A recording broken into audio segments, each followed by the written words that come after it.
2 मार्च बलोची सकाफती दिन के हवाले से आज SC कॉलेज सुई की तरफ से तकरीब मुनक्किद हुई, जिसमें MPA नवाबजादा गहराम खान बुगटी के तर्जुमान इज्जतुल्लाह अमान बुगटी ने तकरीब की शुरा से खिताब करते हुए कहा,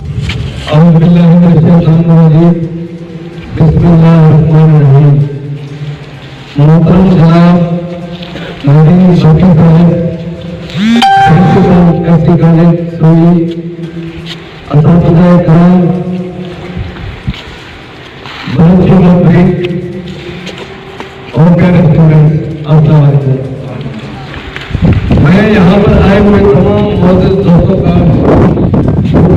अपने खुशामदीद कहता हूँ और MPA नवाबजादा की तरफ से बलोची सकाफती दिन मनाने पर मुबारकबाद पेश करता हूँ।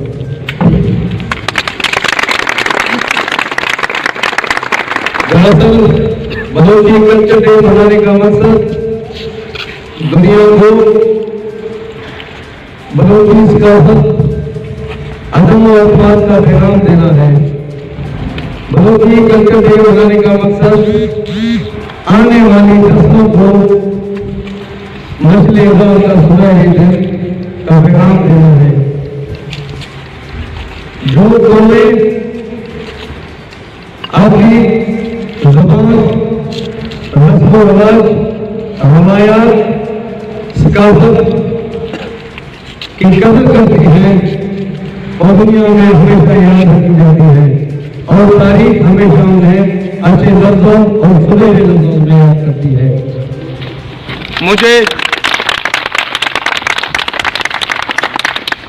मुझे बड़ी खुशी है कि बलूचिस्तान के अलावा पाकिस्तान के हर एक सूबे में आज बलोची सकाफती दिन मनाया जा रहा है, जो कि जिंदा कौमों की निशानियां हैं। पाकिस्तान जिंदाबाद, पाकिस्तान जिंदाबाद, SC बलूचिस्तान जिंदाबाद, पाकिस्तान जिंदाबाद।